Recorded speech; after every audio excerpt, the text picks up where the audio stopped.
All right, this is chapter 7, and this is the Romans. So at the same time that the Etruscan civilization was living and flourishing, other Latin-speaking inhabitants in Rome began to develop a formidable power of unbelievable proportions. For a time, the Etruscan kings ruled them, but by 509, the Romans overthrew the Etruscans and formed a republic centered in Rome. They established an oligarchy, which is that of an aristocracy, and that would last for 450 years. So an oligarchy meaning there's a king and there is the nobles that are running the country. Around 400, the Romans began to appropriate different Etruscan territories.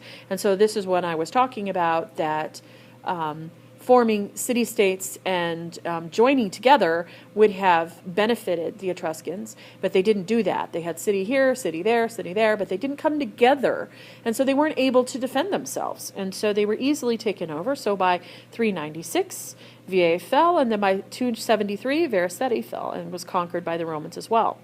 They expanded their direction in their control in all directions. So you can see from this map that northern Africa was Roman, most of Europe was Roman, and then parts of West Asia as well.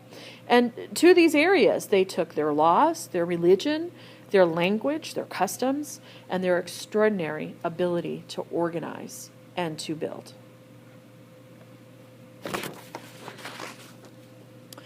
The Romans assimilated Greek gods, their myths, their beliefs, and their practices into the state religion.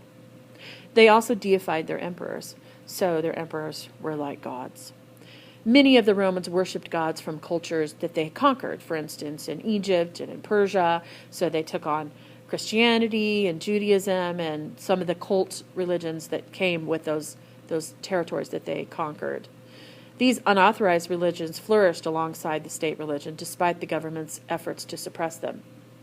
From their conquered people, they absorbed their cultures, and to make up the complex structure of the Roman culture with art, there was such a diversity because they had so many different cultures that they had absorbed.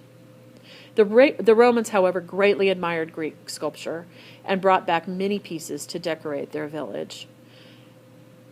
Whatever they didn't bring back from Greece, they copied.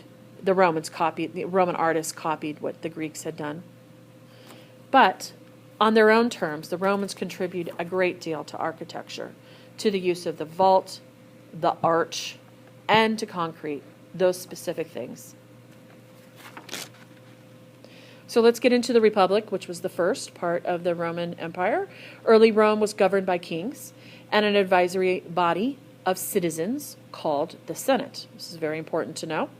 The population was divided into two classes. So you had the wealthy class, which was the Patricians, and then you had the lower class, which was called the plebs, or the plebeians. During the Republic, Roman art was rooted in Etruscan heritage, so they took on a lot of that same concepts that the Etruscans had. But expansion of the territories widened the exposure to the art and to other cultures. So taking on parts of Mesopotamia, parts of Egypt, and all the other cultures that they had taken in, the art expanded and that contributed to their culture as well. The Romans, again, they loved Greek art in all forms. And in Corinth alone, they had shipped at least 500 sculptures here to Rome. So let's talk a little bit about Roman sculpture. Romans desired a literalism and a descriptive quality, unlike what the Greeks did. And Greeks idealized their subjects, so they were made beautiful, and there wasn't wrinkles, and there weren't any of those things. The Romans were different. They wanted sculptural busts of noblemen who were of distinguished families, and often these people were victorious in war, and they had brought back the spoils from the different countries they had conquered, and so this was a way to take their likeness and make a bust or a sculpture of them. A bust is from the shoulders up.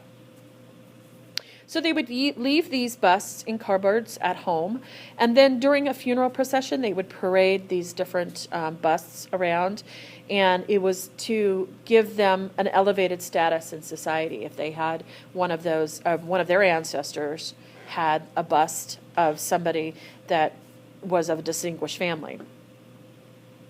So veristic, Veristic, these sculptures were almost always of men of advanced age, and they were of strikingly unflattering, realistic sort of images of them, portraits of them.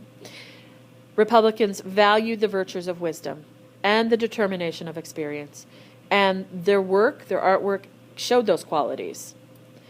These works memorialized these distinctive features, and the Romans' tradition, but, you wonder if they were exaggerated because, people didn't live that long, and not very many people aged to, in their 60s and 70s. And so when you look at some of these, they're really quite advanced and lots of wrinkles and stuff. And so you wonder, was there a lot of exaggeration? So here's our first piece. This is the head of a Roman patrician, and this is 75 to 50 BCE. It's made of marble, and this is from Rome in Italy. So it's very lifelike and naturalistic portrait of maybe a Hellenistic style influence. Almost a mask-like, with no attempt to idealize or to improve his appearance. He's bald, and it's rather blunt, and it's just recording his fixtures almost in a super real artistic objective. Deep crevices in the face, overhanging flesh, almost a bulldog type features. You can see all of the wrinkles, large nose, seriously defined around the face, for sure. He has a time-worn face, embodies the wisdom, his experience, his coming of age. This is a statement to his personality, his individualism. He's serious. He's quite serious. He's experienced. He's determined. And our theme for this is investigating identity. And there were lots of these veristic type of sculptures. Like I said, they were put in the cupboard but then pulled out for funeral processions.